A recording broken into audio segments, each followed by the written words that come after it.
Oh, good to see you. Welcome in. It's the PHNX Cardinals podcast, your premier Arizona Cardinal podcast, emergency podcast.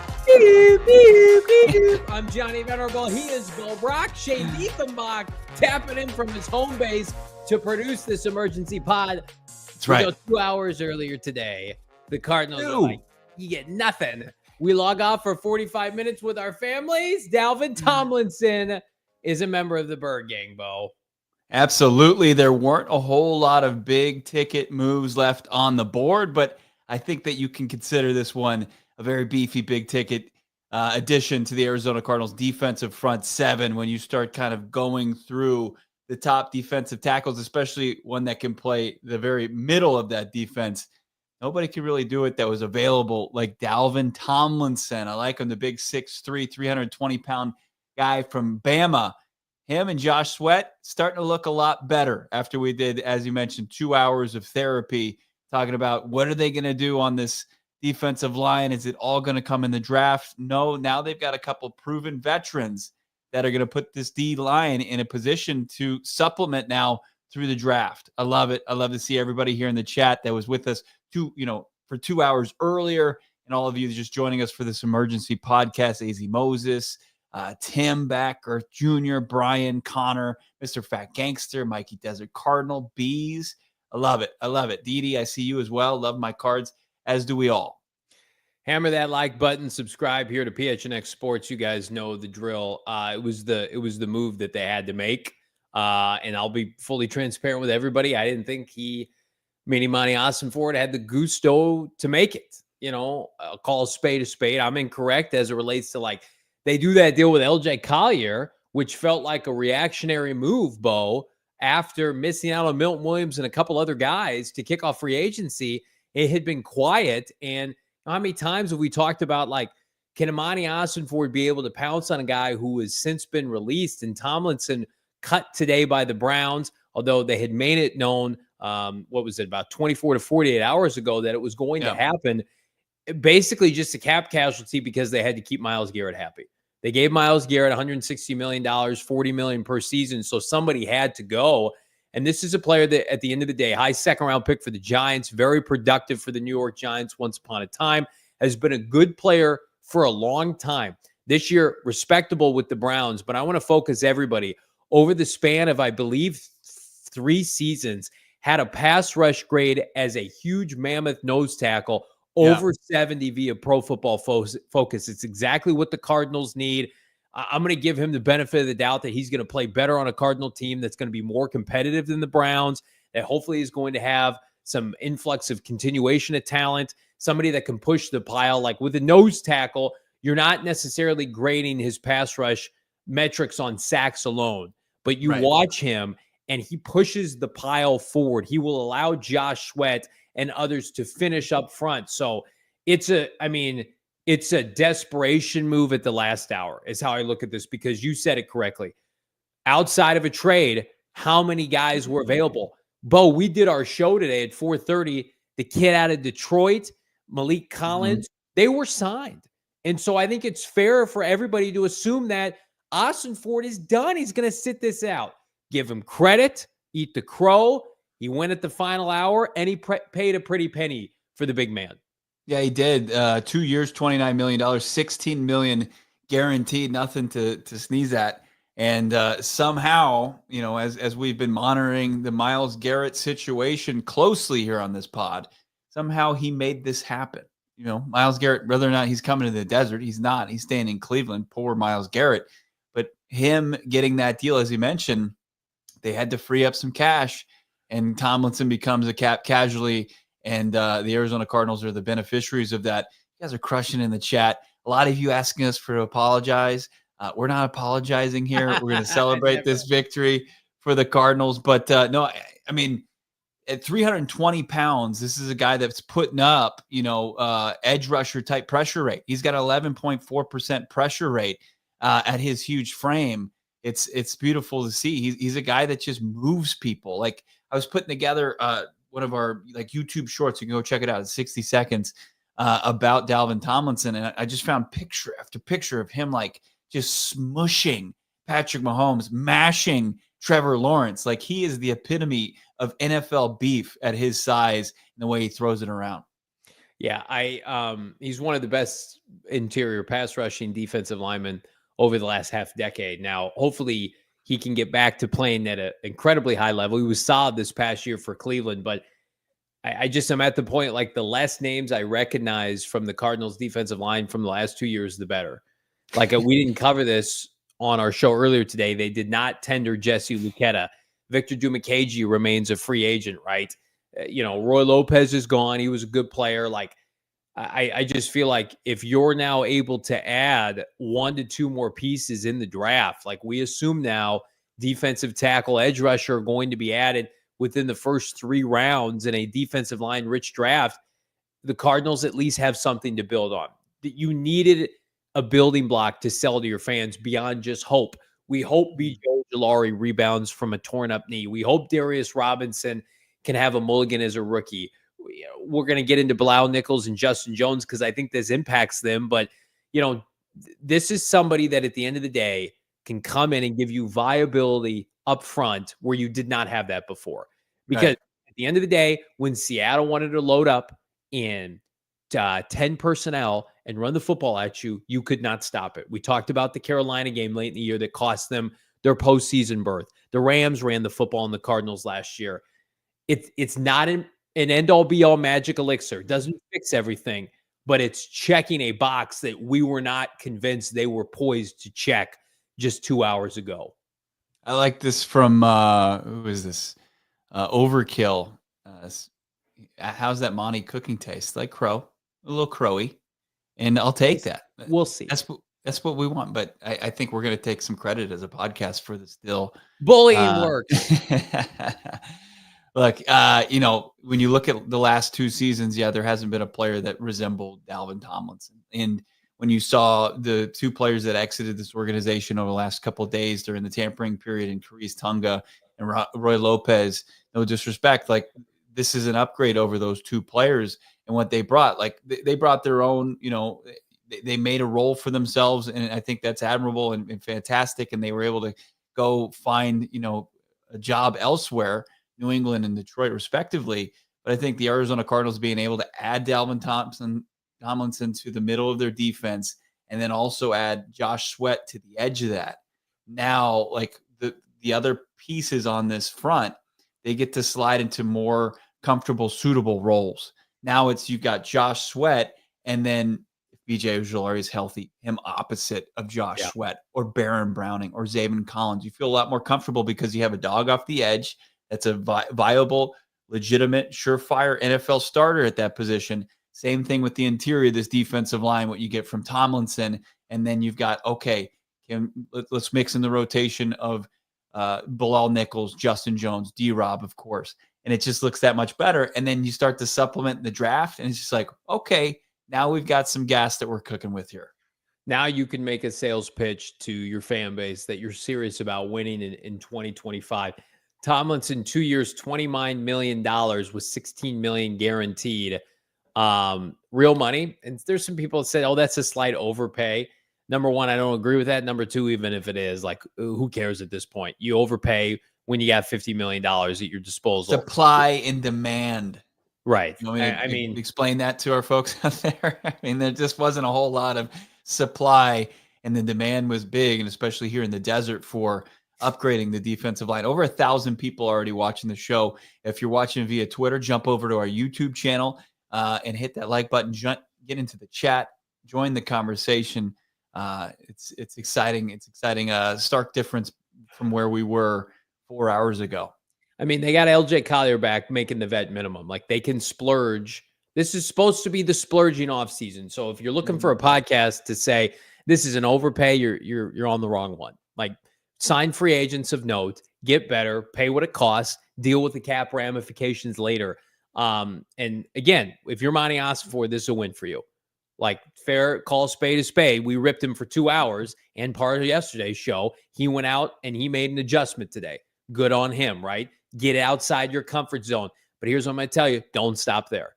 Like, I feel like right now, the Cardinals, I think we both assume are going to draft a defensive tackle. Is that fair? I think it's fair that they're still going to draft an edge and they're going to draft a defensive lineman. So that would make it at least 7 to 8 when you consider Ben Stille's on the roster, could be a practice squad guy. Let me ask you this. Now with this acquisition, we know Darius is on the team. Let's pretend Kenneth Grant is pick 16, or they take a D tackle in the second round. LJ Collier's making the team. Are Bilal Nichols and Justin Jones, one or the other, poised to be cut before training camp or during training camp? Yeah, I don't think before. I think this just kind of ratchets up the competition. And this is an organization that wants to embrace competition. And they think that it gets and extracts the best from their players. So like from a position group that has been tremendously underserved for the last 2 years, to have competition and just to see who makes it to the end to the finish line, that is the regular season, healthy. You can then start to decipher and differentiate like who's going to give you the best chance to win this division this season. So, I don't think this move like takes away their ability or them leaning into the strength of this draft class, which is on the defensive front seven with edge and defensive line. But now I thought like what I was convinced earlier today was like Kenneth Grant has to be one of their top targets. Now this gives you the ability for some wiggle room. Like Fran Duffy told us, you can maybe get one of those guys day 2, day 3, instead of having to use it day 1. Tomlinson, like just let's get into this. We've got a couple of, his career stats up here. Our guy Shane Diefenbach put it together on the fly. Here he is, 125 games played. That's what stood out to me, Johnny. Incredibly durable for such a physical position that he plays. He's got 125 games over 8 seasons. That's just under 16 games per season. Like if you look at it, I think a couple seasons ago he played in 13. But outside of that, like he's just been, you can Sharpie him in for 16 games a year. Just incredibly durable, 342 tackles, 16 sacks. Look at those QB hits. You love to see it. 67. And then the size coming out of Alabama, 6'3", 325. Somebody who physical freak, second round pick once upon a time, 6'3". I mean, 325 pounds. You add that now with the size that you got from Josh Sweat. It just felt like the Cardinals, for the first 2 years with this regime, were trying to get by with effort and coaching, and that's admirable. Enough of that. Enough is enough. Like people are, questioning now, like, what do you do with Zaven Collins? He's a backup. What do you do with some of these guys that have been stalwarts, flag carriers for you, staples, good soldiers? They're backups now. Your team's leveling up. Like, that's the way it should work. My argument about Dennis Gardeck for half a decade. He's a good player. He's a backup. These are the kind of players you need to acquire if you're serious about winning the NFC West. The Niners are in absolute shambles. They just signed Mac Jones to a 2-year deal. I mean, they're about a half day away from trading away McCaffrey and basically waving the white flag on next year. Okay. Now you're talking to yourself like, we need to compete with Geno Smith led Sam Darnold-led Seattle Seahawks. Can't even keep it straight. Right. And Matthew Stafford. Like, what do we do to overcome the Rams and the Seahawks after they win 3-1 against us last year? This is a start. It's not a finished product. Like, I'm going to tell you right now, if they feel like there's a position to add another edge rusher before the draft, do it. I don't care who you have on your roster. Yeah. If Azeez Ojulari wants to play for the Arizona Cardinals, you bring him in and you flush that position group and you keep it wide open at pick 16. I watched Mikael Williams run a 4.8 40 today. It's like, I'm not forcing any pick at 16 unless I absolutely have to. Trade down, get additional picks. The goal for this defensive line, the theme from March 10th or 9th, whenever they signed Josh Sweat, through the draft should be unrecognizable. I don't want to know a name, say for Darius Robinson on this D line when we fast forward to May. Oh, it would be music to my ears, right? And then you start to chip away, and it's starting to resemble what Philly showed in the Super Bowl, the ability to just rush for and create pressure. Yeah. And then what it's going to do for the back end of your defense. I mean, you missed out on the Milton Williams sweepstakes. This is pretty close to second best option as far as what you're trying to do at the interior defensive line, because now your defensive line rotation is Dalvin Tomlinson. You'll probably get another guy that can kind of play his role. And then you've got guys like Darius Robinson, and then who's going to step up from Bilal Nichols to Justin Jones, Dante Stills, and then whoever you draft. Like, say you're in a position to get now, like Walter Nolan, I think, is fully back on the table. He shouldn't have been off of it, but just because of your position of need, especially at the nose, like I think Walter Nolan, you could just, and then you're like, it's a who's who. All of a sudden, after being in 2023, the worst position group we've seen in half a decade. And again, like I know there's some Twitter snark. You guys didn't have belief in Ossenfort. I mean, friends, up until this point, there was no reason to think that Ossenfort was capable of making a signing like this. I mean, let's just be fair. The theme of the show was crockpot Ossenfort, the little slow cooker, right? Everything that Ossenfort is doing, he's doing for the first time. Yeah. The signings last year were underwhelming. The year before, they stripped it down. We're in uncharted territory, and I love it. I want more of it. I don't want to stop here. Make trades, make signings. We're going to talk about additional options for the Cardinals, but I just feel like this was really the first move, more so than Josh Sweat, that signified that Ossenfort would be willing to part ways with a player that he acquired, not a Keim guy, as a mistake, and say, you know what, we're just going to go with the best guys. Because it would have been easy to say, and this is where it was trending, I'm going to go with all the guys that I acquired, and it's going to work out, guys. Don't worry about it. Because guess what? That had been his MO for 2 years. Last offseason, Ojulari is going to work out, everybody. Zaven Collins, converted linebacker, we're paying him. It's going to work out. Didn't work out, right? Thought the same thing this offseason. Defensive line, just wait. Darius is coming back, and Jones and Nichols. He is telling everybody with his actions, I've made some mistakes. I'm correcting them now. The best players are going to play in September. So kudos to Monti Ossenfort for recognizing that. And guess what? If you cut Bilal Nichols or Justin Jones before the start of the regular season and you have dead money, guess what? It's going to fall off the next offseason. It's not going to impact. Right. Look, it's not impacting the way they cut him tomorrow. It's not impacting the way you're team building. You're freeing up a spot for a better player. Novel concept. Right. Yeah. Build the trenches with Carne. I saw that. A little beef. No doubt about it. We needed that bees. Yeah. Just let Monty simmer. Just heat it up and then just let it simmer there. And sure that's stale milk. We're okay. But I mean, it is funny, like what one move can do to kind of galvanize the fan base. Like we were saying, right? This gives you a little extra juice. This gives you a little bit extra gravitas. Like as you make your way now, less than a month and a half away from the NFL draft. That now you can like anything on top of that is adding more talent to your roster to where your roster isn't underserved. This is getting it right in prime position. Because, like we were saying it at the end of the show after a 2-hour marathon today, you know, the Cardinals, where are they? Where do they stand as far as your confidence going in from 2024 to 2025? After an 8-9 season, we're sitting there in like pretty much the same place. Like it was the 2024 Cardinals featuring Josh Sweat, to where now it's just like, hey, they're starting to really kind of add to this defensive front is going to be a big difference maker. Now they can be the 2025 Cardinals with more upside that can push to say, hey, this is a digit win team if they continue to do what they've done well under Ossenfort in the draft. We talked about it today, and I was frustrated because this does not feel like the trend of the team, but now you can kind of re-spark this. And this is not a knock on Kyler Murray.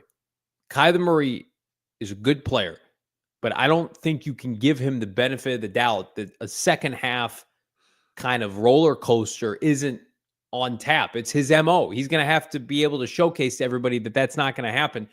You need to make this roster Kyler Murray second half bust proof, where if Kyler Murray is throwing the same number of touchdowns as interceptions, that you can win games ugly. There's nothing wrong with that in the NFL. Bad quarterbacks make the playoffs every year. I think Kyler Murray's a good quarterback, right? Geno Smith just won 10 games. The Seahawks were like, we're moving off of him. Brock Purdy, up until this year, was deep into the NFC playoffs every year. He's in a Super Bowl. Kyler Murray, you need to put a plan in place, and you're doing a great job with Jacoby Brissett for him to feel supported offensively, but also have the defense in a position to win ugly. Because these offenses outside of the Rams with Devontae Adams. Remember the Rams? Rams didn't score over 20 points against the Cardinals. Right. The Rams know they have offensive deficiencies. The Seahawks are starting from scratch offensively, and the Niners are stripping it down. This is poised for you to become a defensive team. Like I am full blown. Put all your chips into the table. You love running the ball and playing ball control. Doesn't look like you're going to add a receiver of note. So it's Marvin, Trey, and Michael Wilson. Go all in with being a defensive team. Continue to first round edge, second round defensive tackle, and just say Rollis and Gannon, make us a top 10 defense and get us to the playoffs that way, regardless of what happens with K1 in the months of December and January. You look at what happened in Philly, what a defense like that can do, what it did for Sam Darnold. Like Sam Darnold, what's he known about? And what was he still not able to kind of end despite his resurrected career? Turnovers, right? Kyler Murray had zero margin for error the last 2 seasons. Zero. You have a defense that can regain possession of the football, get off the field after a turnover, create more possessions. Like the games were so like, how many possessions a half would the Cardinals get?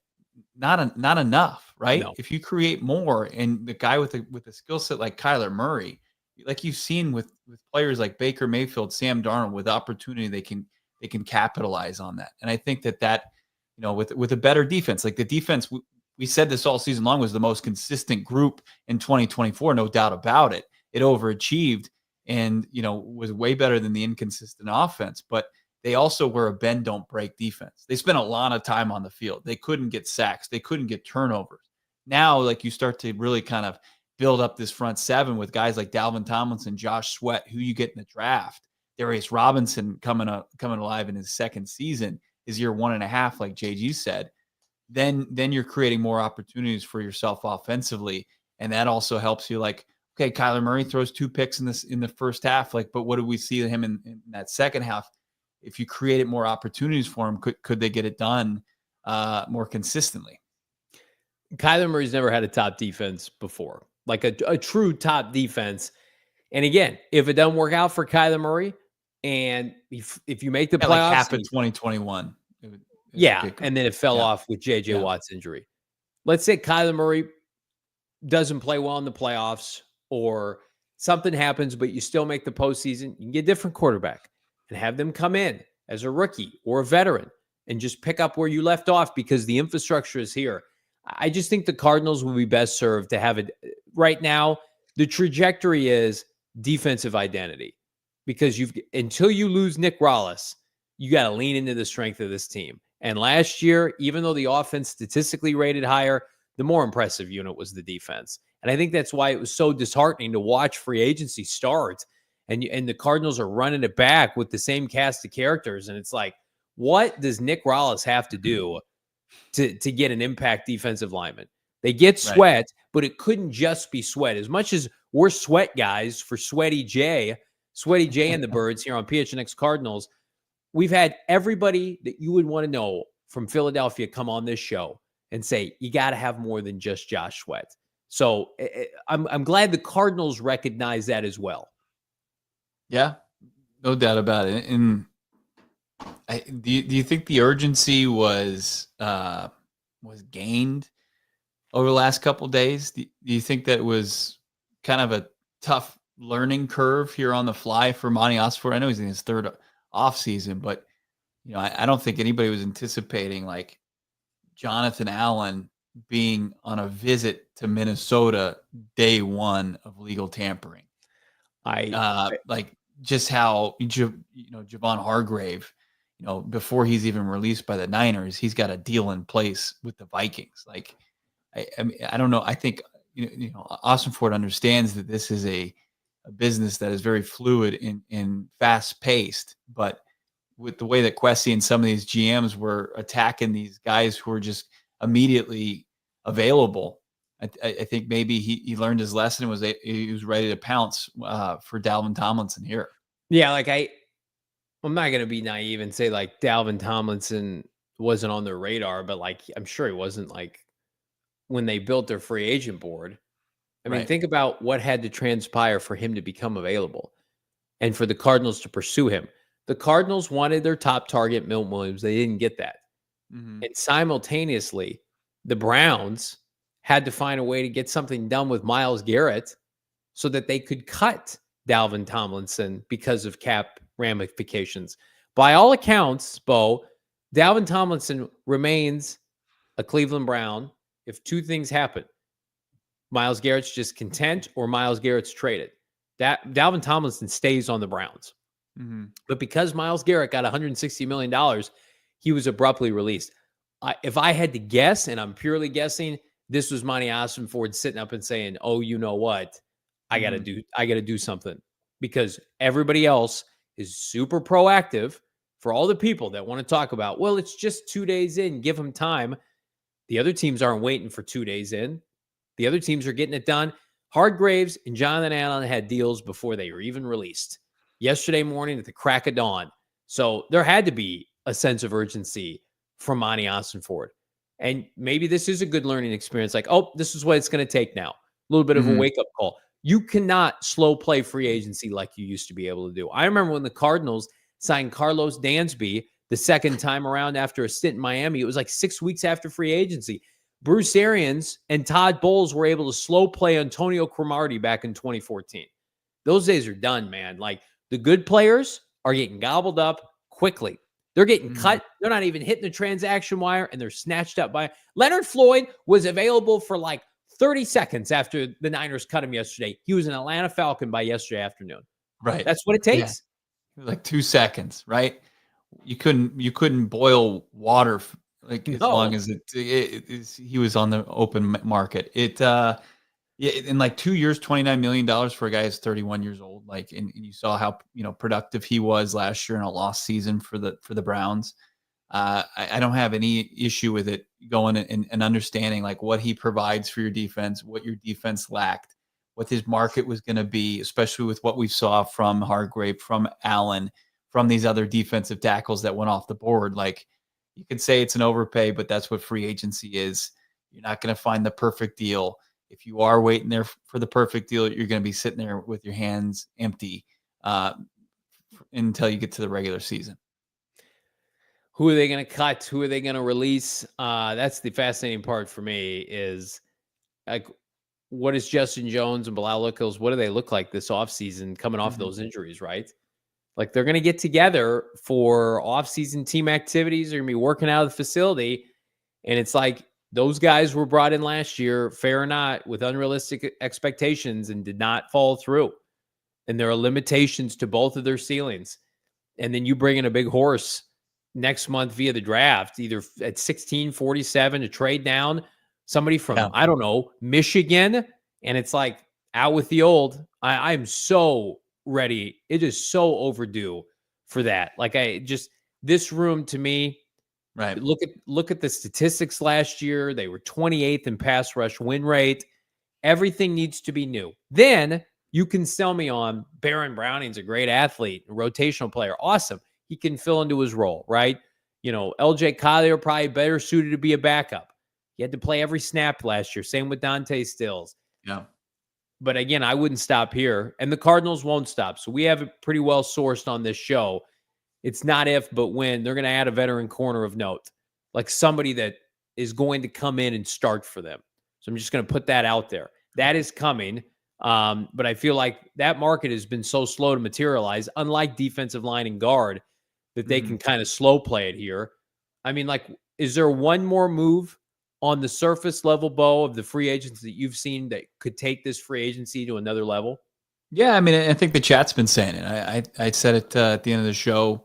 I think upgrading the guard spot that we just assumed when they brought back Evan Brown was they were just going to kind of set it, forget it, the offensive line, and just run it back. But they were in on Will Fries. Are they monitoring Mekhi Becton's his market? Tevin Jenkins. I've read that most NFL teams are kind of out on Tevin Jenkins. Yeah, he quit on the Bears.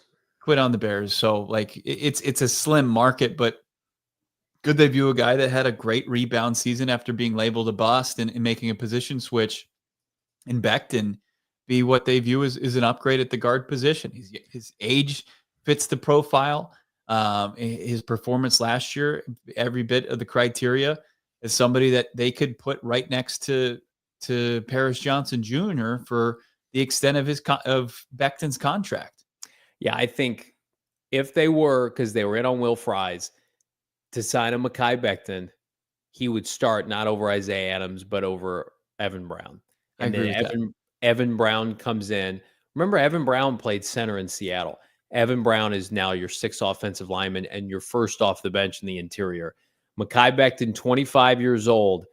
I mean, here's what this also maybe allows you to do, because you had to check this box at defensive line. Because if you waited 12 more hours, they were all going to be gone. I think we can agree on that. Like, there's going to be nobody left. Roy Lopez got signed today for $4 million.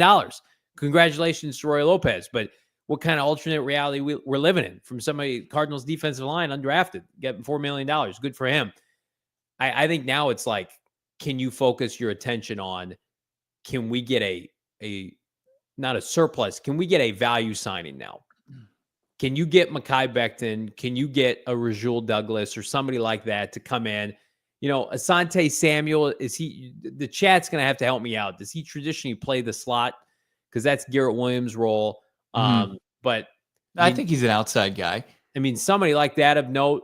I mean, that takes this free agency point to where Bo and I are really apologizing to open up the season. If they sign Mekhi Becton tomorrow, let's start my three-part apology. If their depth at edge is Azeez Ojulari, like, I'll take it. Like, I think anything on top of that, you're saying, man, this is deeper and it has more upside and more productive than it's been in years. And like the players that you're bringing in the draft as a draft and develop team, they've got the most upside, but you've got guys that can be productive right now. And the one, like, those three positions still, I think, remain, I think, possibilities. I think in the interim before the draft, they'll get a body in to play real interior defensive line behind Dalvin Tomlinson. I think edge, the room is just, there's numbers there to fill out for training camp and create competition. Defensive back, as you've been saying before the start of the free agency.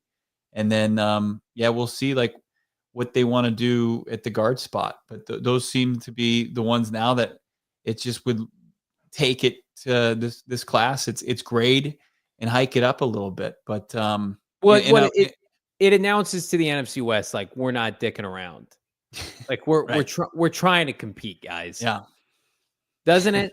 I don't know about, I don't know if that's is that cool to say, hey, we're trying to compete, guys? No, I think you want to announce your presence with a little bit more authority there.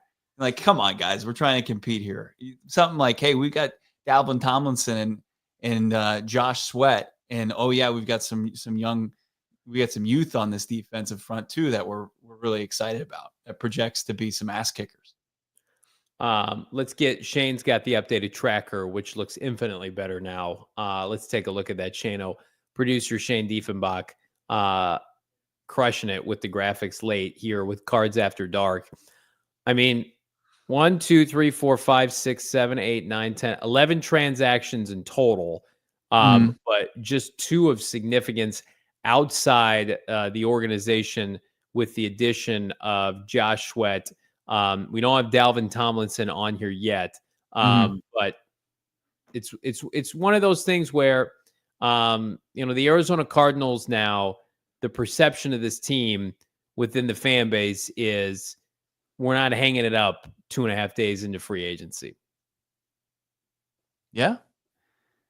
Absolutely. I mean, and this is like, about Evan Brown. Like he started for the Cardinals all 17 games last year.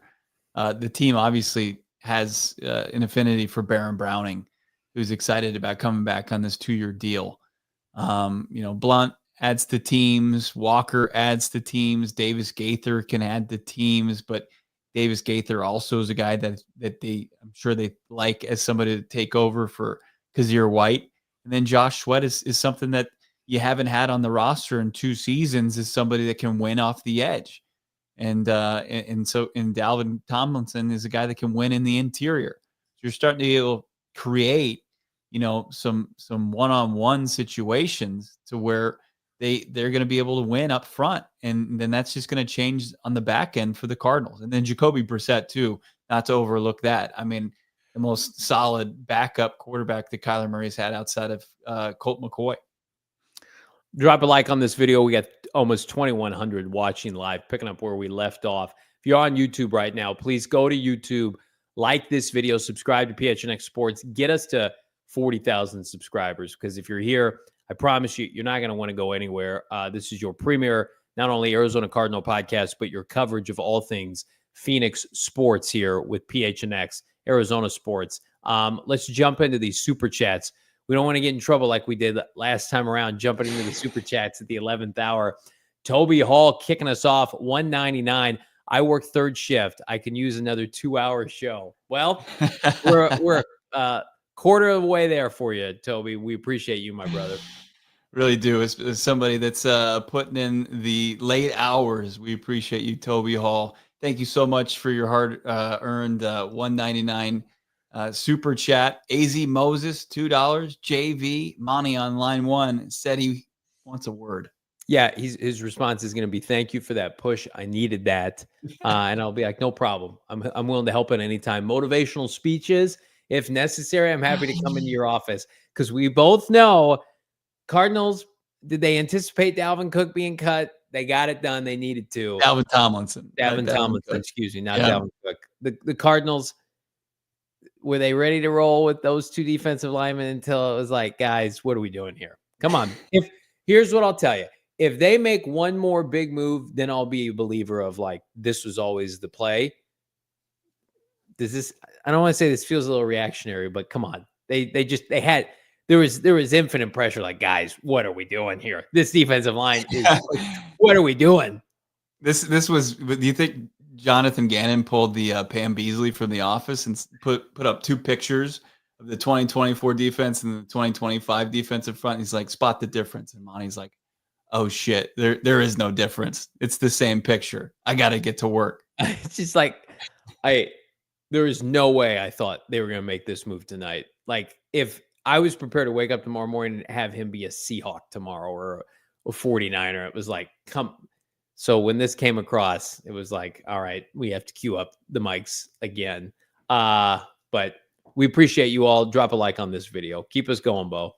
Yeah, let's keep it going with our guy, Josh, $5. How do you guys feel about the production? He was the best defensive line player outside of Williams.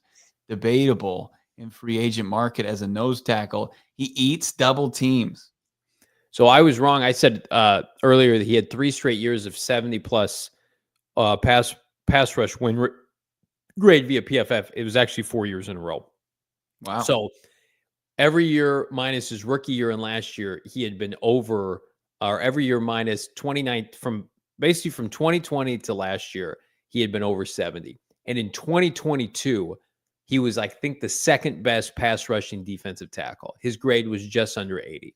So if he can give you 75% of that, this is a win. No one's expecting him to be Dalvin Tomlinson, second, third year guy, but like this is what Javon Hargraves was with Gannon on over 30 going in and producing. Like, this is what Nick Rollis and Jonathan Gannon kind of thrive off of. They will find a role for you when you have the skill set and you have the resume. It's the guys that are limited athletically that the Cardinals have been asked to make chicken salad out of you know what. It's like Bilal Nichols is never going to be good rushing the passer. Zaven Collins was an off-ball inside linebacker at Tulsa. Like, this guy went to Alabama and has been one of the best disrupting defensive tackles for the last half decade. Like, great. Let him work with that. And guess what? You didn't have to give him $100 million. Like, people are clamoring like, what do you expect? Cardinals, they're not going to make any moves. Like, no, these are the moves, fair or not, Bowen, that we expected them to make. It just took them 2 days. The supplemental moves, right? When they say, hey, we're draft and develop, we supplement in free agency. This is it. Bringing back LJ Collier, Zay Jones, and Greg Dortch, those aren't the supplemental moves. Those are the moves those were guys that are already on your roster. My guy, Zach, who's a tortured Giants fan, is just saying Dalvin Tomlinson, who was drafted by the Giants, he just moves people. That's just what he does. I mean, and it's exciting to see that the Cardinals finally have one of those guys. It's not an undersized guy. This guy's oversized, if anything. And you look at his snap counts, he plays about 60% of the snaps. Like I said, super durable guy. And that's what the Cardinals love to see. Let's keep it going with Cruz, 199. Looks like Monty was watching last stream. No doubt about it. He was. It felt very intentional. As soon as Johnny signed off, he got on the phone. He said, make the deal. What would we have done had they done it at the end of the show while we were live for 2? Would we have stayed on air? Probably. I think we would have taken a break and come back. I don't know if you can go beyond. And the ASU guys are going to do a 24-hour stream, but it was 6:30. We had been on for 2 hours. If they had announced it at the end, that had to have been our longest, just like regular show. Yeah. Why though? My wife was like, "Who'd they get?" And I'm like, "Literally no one." Everyone was just furious. Michael Walker, who exactly? Cruz. ID the mic 199. Yep, Cardinals winning it all. Fire emoji. They won the evening tonight. That's what they won. Man, they needed that. That's why I tweeted. You absolutely had to have it. Alberto E 499. Chef Monty Crockpot. There's the Crockpot reference. Ossenfort prefers slow and steady versus flash in the pan in the kitchen. Props to you guys for your commitment to your fans. We appreciate you all. There was no way we weren't going live. Like, I texted Bo and Damon. I'm like, I can do a solo show. Just give me what I need. And Bo's like, you're nuts if you think I'm not doing another show. And so, contrary to what our wives might think, like, you'd have to pull me away from my computer. They have their own residence now. I'm actually in a 1-bedroom apartment. I moved all my stuff. I'm actually in producer Shane's spare bedroom in his apartment. Now I can go live whenever I want. Until Shane kicks you out. My daughter and my son are watching Moana 2, and I'm like, time for another show. See you guys in the morning. Oh, bees, $2, killing me. Dalvin eats JV and all his unfinished beefsteaks.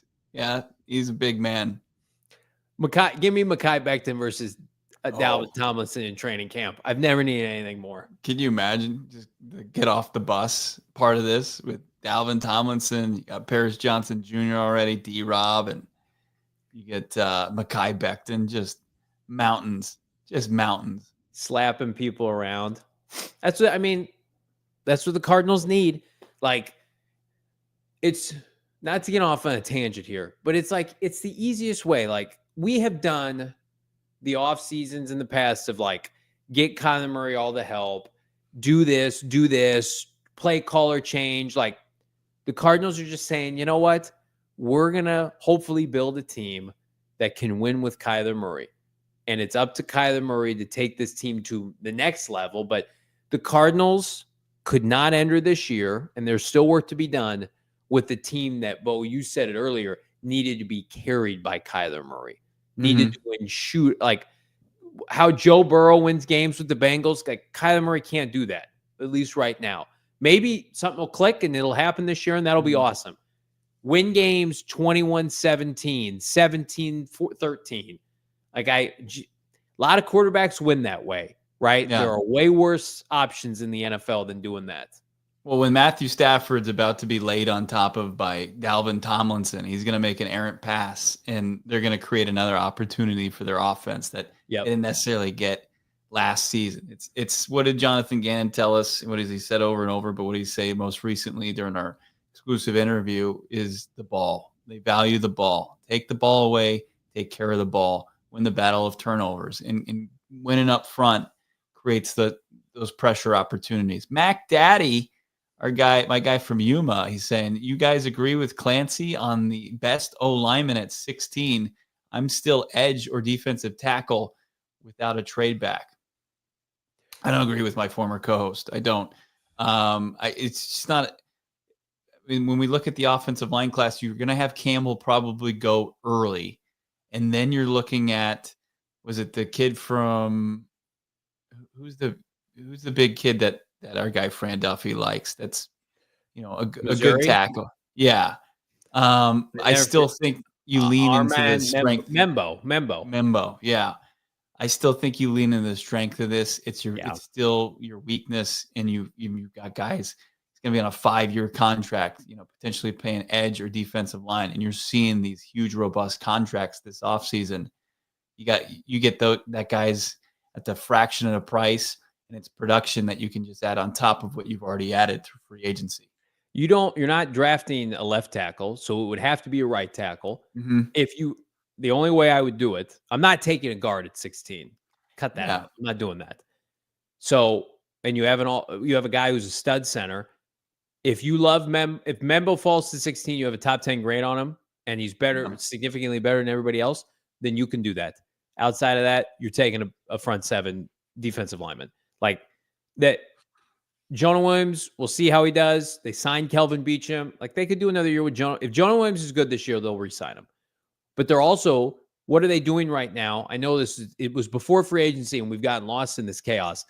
They have been working out, doing top 30 visits with a bunch of day 2 right tackles, guys that could go in the 2nd or 3rd round. That's the play. The 16th overall pick needs to be a Walter Nolan, a Kenneth Grant, a Kel Williams, a Jalen Walker if they think he can rush the passer, a James Pierce Amar Jr. Stewart, if he's there. The kid out of Arkansas that was on our flight home that's a flipping freak. I think he could be a top 20 pick by the end of this draft season. Like, take one of those guys. You can get a right tackle. But no, I disagree with Clancy. I'm all for offensive linemen. What if they sign Mekhi Becton tomorrow? Right. I mean, your offense, 4/5, your offensive line is set for the next half decade. The offensive line is good enough to make the playoffs every year under Gannon. I think in this draft, it really is like to what you were saying. Like, unless you have a top 10 grade on one of these guys and they isn't taken, then you just lean into the strength, which is defensive front 7 player, because you need it, and they're just as important. You're still building the trenches, and if what you don't get in the trenches this year on the offensive side that you got on the defensive side, you put yourself in a position to get one next year. And you also have to have the ability, which I think Ossenfort possesses, that kind is hitting on guys later in the draft. Yeah, obviously that comes with, you're going to need probably more developmental time. So we'll see where they go with that. Jonathan Castro. Thanks, Johnny, for pressuring Monty into making a move. I actually don't think it was me, because I complained yesterday and nothing happened. I think it was when we opened the show and Monty saw Bo look so disappointed in his, because here's the thing. Gannon and I are close. Bo's close with JJ too. But Gannon and I are very close. Ossenfort loves Bo. Don't lie to the audience. I'm being serious. No, you're not. Ossenfort. That's so false. You're not tight with JG at all. He's Ossenfort. I'm trying to compliment you. You won't let me. Ossenfort goes out of his way, go up to Bo, be like, "What's up, guy?" At the combine, whenever we're around, and when Ossenfort turned on today's show, and Bo is ripping the Cardinals and Ossenfort, he was like, "All right, get me Dalvin Tomlinson's agent so we can get this done." So as much as I would love to take credit for that, I am so humble. It was Bo Brack got this done today. You're shameless. You're the way that in trying to compliment me, the way that you painted this picture of you and JG as best buddies. That's what you took away from that? It's just disingenuous to our audience that we like to be authentic in front of. Z Warlock 505 $2. Thank you so much. Any gas left in the tank for Cooper Kupp? I don't think there's any gas left in the tank for Cooper Kupp. I think you talk about like what's he going to command, what is he going to get, and then what the production you're going to get from him in 2025. I don't know if that's something that you want to be in business for. I saw so there's a couple different ways you can look at this, right? Like, is Cooper Kupp better than Greg Dortch and Zay Jones? Absolutely. 1,000%, right? Can the Cardinals make the most of Cooper Kupp? Probably not. And I don't know what the answer is, guys. So we're not going to know until the end of this year. Is it a Kyler problem? Is it a Drew Petzing problem? Whatever it is, this offense right now is not good at getting the ball to wide receivers. And so I made a tweet about it. It's like, just get Marv the ball right now. Right. They got targets out the ass for tight ends. Michael Wilson deserves more targets. So the underneath slot receiver is Trey McBride. That's who's their slot receiver. Well, and Stafford even had a tough time getting to to Cooper Kupp at the end of the season. Look at his last 3 to 4 games. He was mostly out there running cardio and blocking. And I know they like to, no block, no rock. Like in Kupp subscribes to that, but I think somebody's going to go out there. Like Jacksonville is going to view him as like, oh, can we couple him with BTJ? And it's like, that makes sense there for them. Yeah. Yeah. Didi, hit that like for PHNX. Absolutely. Thank you, Didi. Didi, we appreciate you, my friend. No doubt about it. Al Gordon, $4.99. The tune has changed in just over 2 hours. The energy is back with a little help from a full fam size of nerd gummies. Excitement is back. Gannon loves those nerds. Get some nerds, get some popcorn. The excitement is back. Well, it wasn't just that the defensive line group was trash before this. It was that Ossenfort was so committed to non-moves and that we had 3 off seasons of a sample size. And it's just, now it's like, he's got it in him to do this. He can do it. He can string moves together. He understands the sense of urgency. He can get a player who's cut. The move and I love the move. It was a move that we talked about 2 days ago that they needed to make. It just represents so much now of like, okay, we can give him, like, he gets grace now going into next year. Like, had he stopped and it just been Josh Sweat, you said it on the earlier show, next free agency period would have been really disheartening. Like, we could not have gotten excited for it. Right. How about our guy, Tony Thompson, $1.99, going back to the Cooper Kupp question. Is he an option? Could he mentor MHJ and Wilson? I mean, he makes your team better. But can they get the most out of him? I just think no. Don't you feel like it's going to be, give me your receiving core. Marv, Michael, Greg, Zay Jones. Zay Jones might play over Greg Dortch in the slot. Greg Dortch might just be the kick returner next year. Like, don't be surprised if that happens. Like, Zay Jones is making more money than Greg Dortch, by the way. And then they've got Xavier Weaver, and they could take another wideout on day 3. So that's the receiving core. Don't you think? Mm-hmm. It's just the same guys running it back. Right. Maybe a draft pick. I don't know.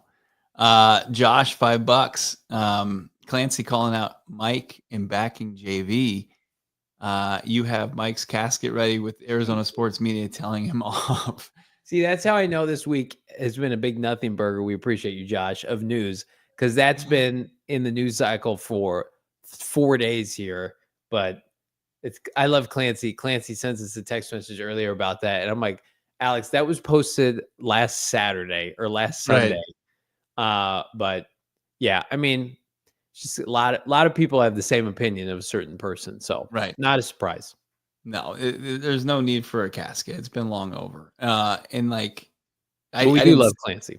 I do. Yeah. I saw you text it, and I was trying to spend a little time with my family before getting back on air. Not allowed.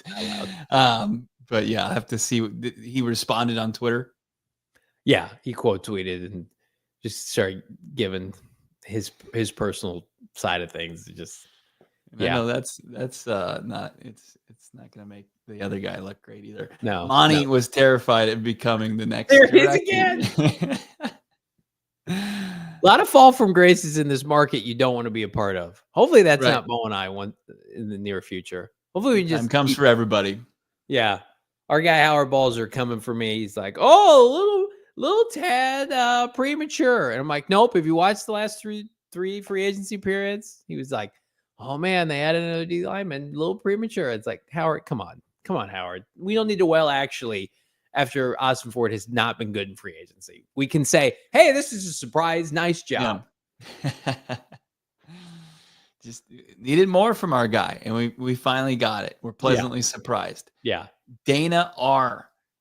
More solid player and value. And this is a person, opinion that I respect. Dana has proven to be a true ball knower. If Dana likes it, I like it just as much. Dana, Even more. Are you in the Phoenix area? Are you able to come to our draft party or any of our off-season activities? We'd love to be able to meet you and talk ball. And that extends to everybody here. Bootsy, $10. Very generous. I remember the Cardinals getting rid of Calais Campbell at 31 years of age because he was old and too expensive. Let's hope Dalvin Tomlinson plays for another 7 years like Calais Campbell. I think Campbell's 38, 39. So I think it's a great comparison. Dalvin Tomlinson, you know how you're going to get the most of him by not asking him to do too much. To come in as a true nose and you get your fastballs in the 8th and 9th inning, get some pressure on the interior, and then pull him when necessary. Keep him for the fourth quarter. Get him in there on passing downs. Like, that's why, Bo, to your point, you still got to go defensive line 16th overall. Like, you can just never have too many good odds. It's not like an offensive line where you have 5. Like, think about it for a sec. I want everybody to think about this. If they take the kid from Missouri at pick 16, where is he playing this year? Right. If Jonah Williams is playing, he's not playing. Well, you only do that, in my opinion, if you're picking in the 20s, like when you got DJ Humphries once upon a time. Like 16th overall, I'll see you on Sunday as a rotation. What's your role on game day? Yeah, right. What's your role on game day? And it's got to be more than, this fourth down role, third down, like on offense. It's got to be somebody that's going to be making an impact because they have the ability to identify that. Yeah, that's how you can kind of utilize your first round pick, maximize its value. Bees, $2. Thank you so much, Bees. You've been with us all day. Really appreciate it, including this $2 super chat. Jacoby Petzing, Elijah Moore, if the shoe fits. I mean, let's see how long Elijah Moore remains unsigned. I think, let's see. This is not. I don't think there's any crossover from that trio, though. He's 24. Was Jacoby in Cleveland with Elijah Moore his first year? Let me check. Elijah Moore did have a good year last year, 500 yards, just one touchdown, but that was with Jameis. Jacoby Brissett was in Cleveland 2 years ago, right? Yeah. So, Elijah Moore was there 2 years ago, so they would have been together. There was crossover. All right. I mean, Elijah Moore, 640 2 years ago, 538. But like, I don't know. Am I naive to say like I think Dortch could get those numbers if he got more target? I mean, you saw Dortch at the end of the year. Moore was awesome at Ole Miss. He was one of my favorite players. The Jets ruined him. I just feel like if you were going to do a Moore move, then Dortch wouldn't have been tendered, don't you think? Right. Agreed. They're not like the previous regime where they'll just stack undersized receivers. What was the graphic we had once upon a time? It was Rondale Moore, DeAndre Hopkins, Hollywood Brown, Rondale Moore, AJ Green, and then there was somebody else in there, and then Dortch was in there. Those were the Hollywood 5 receivers. Yeah.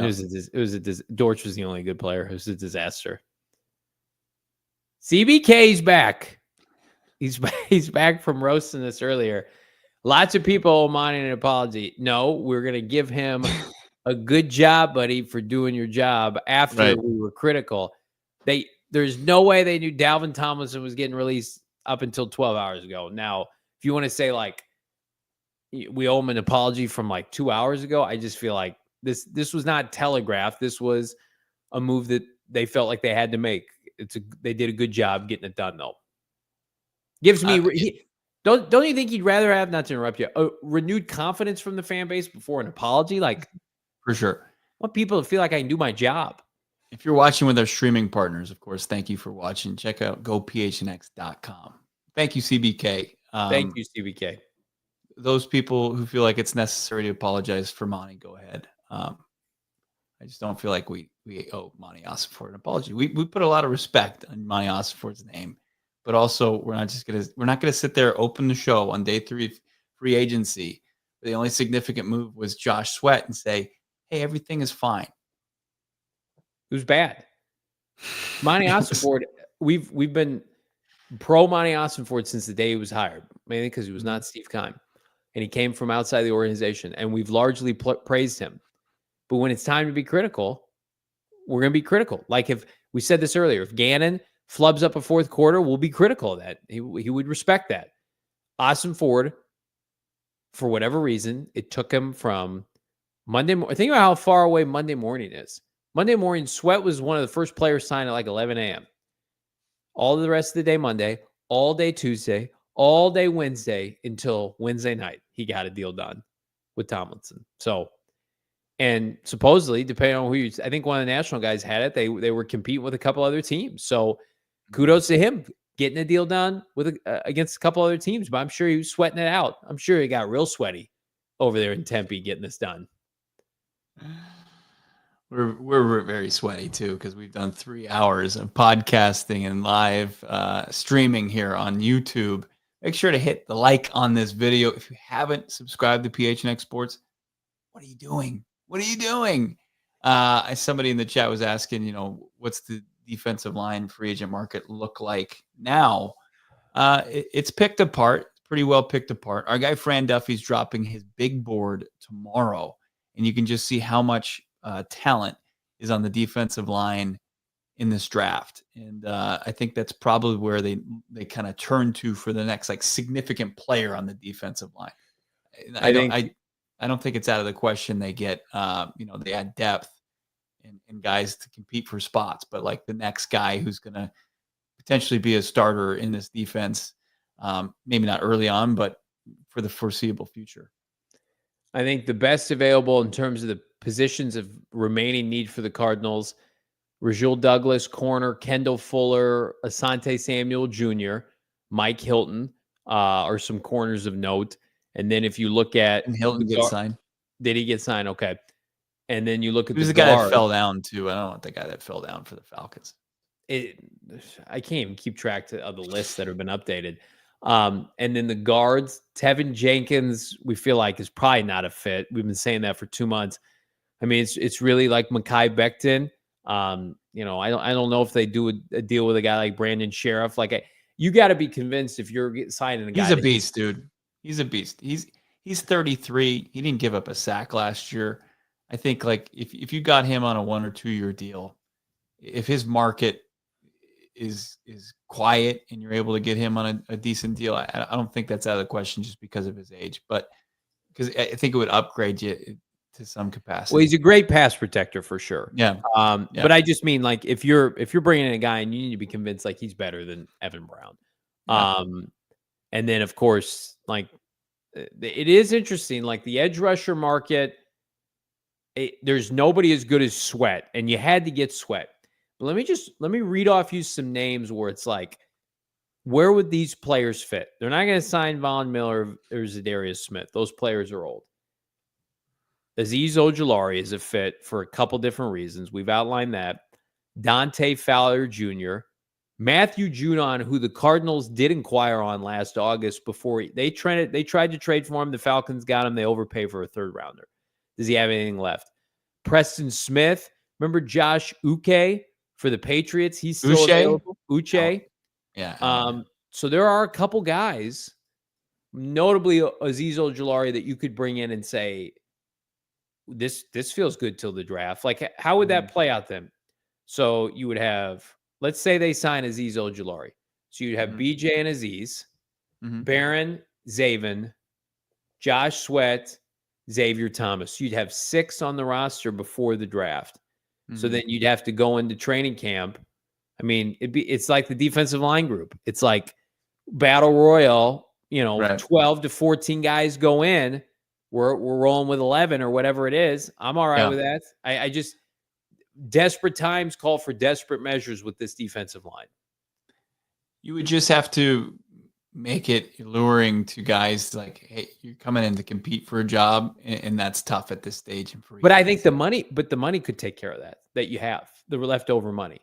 Yeah. Azeez Ojulari could find it appealing to play with his brother. Yeah.